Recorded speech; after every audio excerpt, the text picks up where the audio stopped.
ಮೋದಿ ನೋಡಕ್ಕೆ ಹೇಗೆ ಅನ್ಸ್ತಿದೆ? ಮೋದಿ ಬಿಡ್ರಿ, ನಮ್ಗ ದಾರಿ ಬಿಡೋಲ್ರಿ. ಈಗ ನಾವು ದುಡ್ಕೊಂಡ್ ತಿನ್ನೋರು ಕೆಲ್ಸಕ್ಕೆ ಎಲ್ಲಿ ಹೋಗ್ಬೇಕು? ನಾವು ಎಲ್ಲಿ ಹೋಗ್ಬೇಕು? ನಮ್ ಕೆಲ್ಸಕ್ಕೆ ಯಾರು ಕೊಡ್ತಾರ ನಮ್ಗ? ಉಡುಪಿಗೆ ಮೋದಿ ಆಗಮನ, ಕಾರ್ಮಿಕರ ಆಕ್ರೋಶ. ಹೌದು, ಇವತ್ತಿನ ವಿಷಯ ಏನಪ್ಪಾ ಅಂತಂದ್ರೆ, ಉಡುಪಿಗೆ ಆಗಮಿಸಿದಂತಹ ಮೋದಿಯವರ ವಿರುದ್ಧ ಅಲ್ಲಿರುವಂತಹ ಕಾರ್ಮಿಕ ಆಕ್ರೋಶವನ್ನು ವ್ಯಕ್ತಪಡಿಸಿದ್ದಾರೆ. ಅದರ ಬಗ್ಗೆ ಮಾತಾಡ್ಲಿಕ್ಕೆ ಬಂದಿದ್ದೇನೆ. ಎಲ್ರಿಗೂ ಕೂಡ ಸುದ್ದಿ ಕನ್ನಡಿಗ ಯೂಟ್ಯೂಬ್ ಚಾನಲ್ಗೆ ಸ್ವಾಗತ, ಸುಸ್ವಾಗತ. ಇವಾಗ ವಿಷಯಕ್ಕೆ ಬರಮ್ಮ. ಏನಪ್ಪಾ ಅಂತಂದ್ರೆ, ಮೊನ್ನೆ ತಾನೇ ಇತ್ತೀಚೆಗೆ ಕೃಷ್ಣ ಮಠಕ್ಕೆ ಕನಕನ ಕಿಂಡಿಯನ್ನು ಒಂದಷ್ಟು ಮಟ್ಟಿಗೆ ಅದ್ಧೂರಿಯಾಗಿ ಆ ಒಂದು ಚಾಲನೆಯನ್ನು ನೀಡೋದಕ್ಕೋಸ್ಕರ ಮತ್ತು ಕೃಷ್ಣ ಮಠಕ್ಕೆ ಭೇಟಿ ನೀಡಿ ಮೊಟ್ಟ ಮೊದಲ ಬಾರಿಗೆ ಕೃಷ್ಣನ ಆಶೀರ್ವಾದವನ್ನು ಪಡೆದಿರುವಂತಹ ಭಾರತ ದೇಶದ ಹೆಮ್ಮೆಯ ಪ್ರಧಾನಮಂತ್ರಿ ನರೇಂದ್ರ ಮೋದಿಗಳವರು ಇವತ್ತು ನಮ್ಮ ಕರ್ನಾಟಕಕ್ಕೆ ಆಗಮಿಸಿದ್ರು. ಇನ್ನೇನು ಕೆಲವೇ ದಿನಗಳ ಹಿಂದೆ. ಮೋದಿ ನೋಡಕ್ಕೆ ಹೇಗೆ ಅನ್ಸ್ತಿದೆ? ಮೋದಿ ಬಿಡ್ರಿ, ನಮ್ಗ ದಾರಿ ಬಿಡೋಲ್ರಿ. ಈಗ ನಾವು ದುಡ್ಕೊಂಡ್ ತಿನ್ನೋರು ಕೆಲ್ಸಕ್ಕೆ ಎಲ್ಲಿ ಹೋಗ್ಬೇಕು? ನಾವು ಎಲ್ಲಿ ಹೋಗ್ಬೇಕು? ನಮ್ ಕೆಲ್ಸಕ್ಕೆ ಯಾರು ಕೊಡ್ತಾರ ನಮ್ಗ? ದಾರಿ ಬಿಡೋಲ್ರಿ. ನಮ್ಗೆ ಹೋಗ್ತೀನಿ ಅಂತ ಅಂದ್ರೆ ಕೆಲ್ಸಕ್ಕೆ ಹೋಗ್ಬೇಕು. ನಾವು ಈಗ ಕೂಲಿ ಮಾಡೋರು ಎಲ್ಲಿ ಹೋಗ್ಬೇಕು ಸರ್ ಹೇಳ್ರಿ ನಿಮ್ಮ?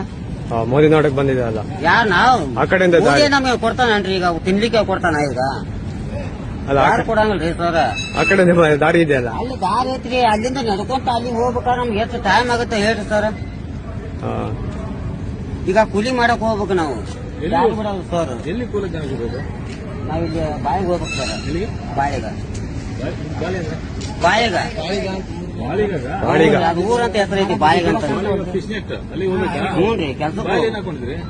ಈ ಒಂದು ವಿಷಯದಲ್ಲಿ ಆವತ್ತಿನ ದಿನ ನಡೆದಿರುವಂತಹ ಒಂದು ಕೂಲಿ ಕಾರ್ಮಿಕನ ಒಂದು ವ್ಯತಿರಿಕ್ತವಾದಂತಹ ಒಂದು ಮಾತು ಇವತ್ತು ಒಂದು ವೈರಲ್ ಆಗ್ತಿರುವಂಥದ್ದು. ಈ ವಿಷಯದ ಬಗ್ಗೆ ಚರ್ಚೆ ಮಾಡ್ಲಿಕ್ಕೆ ಬಂದಿದ್ದೇನೆ. ಏನಪ್ಪಾ ಅಂತಂದ್ರೆ, ನಾವಿಲ್ಲಿ ಒಂದು ಅರ್ಥ ಮಾಡ್ಕೊಳ್ಬೇಕಾಗಿರ್ತಕ್ಕಂಥದ್ದು, ಮೋದಿಗೂ ಕೂಡ ಎಷ್ಟು ಸ್ವಾತಂತ್ರ್ಯವಿದೆಯೋ ಅಷ್ಟೇ ಸ್ವಾತಂತ್ರ್ಯ ಜನಸಾಮಾನ್ಯರಿಗೂ ಕೂಡ ಇರುವಂಥದ್ದನ್ನು ಎಲ್ಲರೂ ಕೂಡ ಅರ್ಥ ಮಾಡ್ಕೊಳ್ಬೇಕಾಗಿದೆ.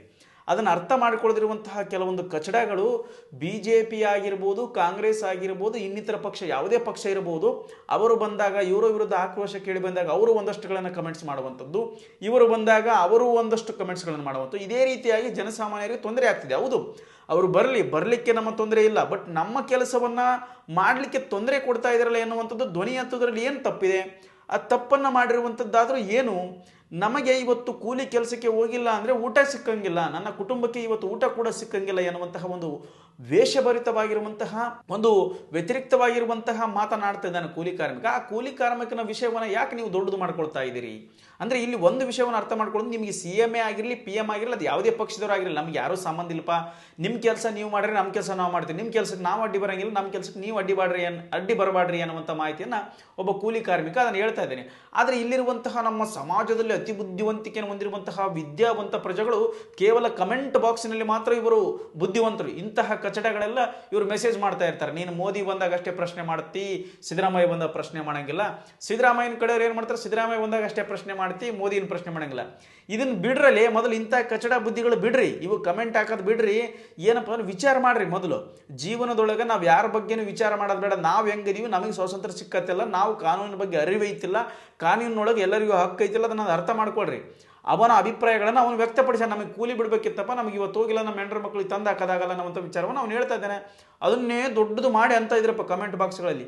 ನಿಮ್ಮಂತಹ ಕಚಡಗಳು ಇವನ್ನ ಯಾವನಿಲ್ಲ. ನೀವು ಓದಿರಿ, ದೇಶಕ್ಕೆ ಮಾರಕ ನೀವೆಲ್ಲ ಇಂತಹ ಉದ್ರಿಕಳ್ರಪ್ಪ ಅಂತಂದ್ರೆ ನಿಮಗೆ ಜೀವಮಾನದೊಳಗೆ ನೀವು ಉದ್ಧಾರ ಆಗಲ್ಲ. ಬರೀ ಒಂದು ಪಕ್ಷವನ್ನು, ಒಂದು ದೇಶವನ್ನು ಹಾಳು ಮಾಡ್ತಾ ಇದ್ದೀರಿ ನೀವು. ಪಕ್ಷದ ಪರವಾಗಿ ಹೋಗಬಾಡ್ರು, ನ್ಯಾಯದ ಪರವಾಗಿ ಮಾತಾಡ್ರಿ. ಯಾವಾಗಲೂ ನ್ಯಾಯದ ಪರವಾಗಿ ಮಾತನಾಡ್ರಿ, ಸಾರ್ವಜನಿಕರ ಪರವಾಗಿ ಮಾತನಾಡ್ರಿ. ಮೋದಿಯರ ಬರಲಿ, ಸಿದ್ದರಾಮಯ್ಯರ ಬರಲಿ, DK ಶಿವಕುಮಾರ್ ಅವರು ಬರಲಿ, ಇನ್ನೊಬ್ಬರು ಬರಲಿ, ಇನ್ನೊಬ್ಬರು ರಾಹುಲ್ ಗಾಂಧಿ ಬರಲಿ, ನಮ್ಗೆ ಯಾಕೆ ಬೇಕಾಗೈತೆ? ನಮಗೇನಾಯ್ತು, ಕೂಲಿಗೆ ಹೋಗ್ಬೇಕು, ಜಾಗ ಬಿಡ್ರ ಅಂತ ಕೇಳಿದ್ದೆ ತಪ್ಪ? ಅಂಥ ವಿಷಯಗಳನ್ನ ಅರ್ಥ ಮಾಡ್ಕೊಳ್ರಿ. ಸುಮ್ಮ ಹುಚ್ಚುಚ್ಚು ಮಾತಾಡ್ಕೊಂತ ಹುಚ್ಚುಚ್ಚು ಕಮೆಂಟ್ ಹಾಕ್ಬೇಡ್ರಿ. ಹುಚ್ಚುಚ್ಚು ನನ್ನ ಮಕ್ಕಳಿಗೆ ಹುಚ್ಚುಚ್ಚು ಏನು ಹೇಳಿದ್ರೆ ಅರ್ಥ ಆಗಲ್ಲ. ಸೊ ಹಂಗಾಗಿ ಇಷ್ಟು ಹೇಳ್ತಾ ಇದ್ದೀನಿ. ಎಲ್ಲರೂ ಕೂಡ ನ್ಯಾಯಸಮ್ಮತವಾಗಿ ಮಾತಾಡ್ರಿ. ಕಮೆಂಟ್ ಬಾಕ್ಸ್ಗಳು ಹುಚ್ಚುಚ್ಚಾಕರ ಮಾತಾಡಬೇಡ್ರಿ ಅಂತಕ್ಕಂಥ ವಿಷಯವನ್ನು ತಿಳಿಸಿದ್ದೀನಿ ಅಷ್ಟೇ. ಆ ಕೂಲಿ ಕಾರ್ಮಿಕರಿಗಾಗಲಿ, ಇನ್ನೊಬ್ಬರಿಗಾಗಲಿ, ರಾಜಕಾರಣಿಗಳು ಬರೋದ್ರಿಂದ ಇನ್ನೊಬ್ಬರಿಗೆ ತೊಂದರೆ ಆಗಬಾರ್ದು ಅನ್ನೋದು ಅನ್ಸಕ್ಕಷ್ಟೇ. ಅಷ್ಟೇ ನನ್ನ ಮಾಹಿತಿ. ಅದನ್ನು ಬಿಟ್ಟು ಮತ್ತೊಂದಿಲ್ಲ.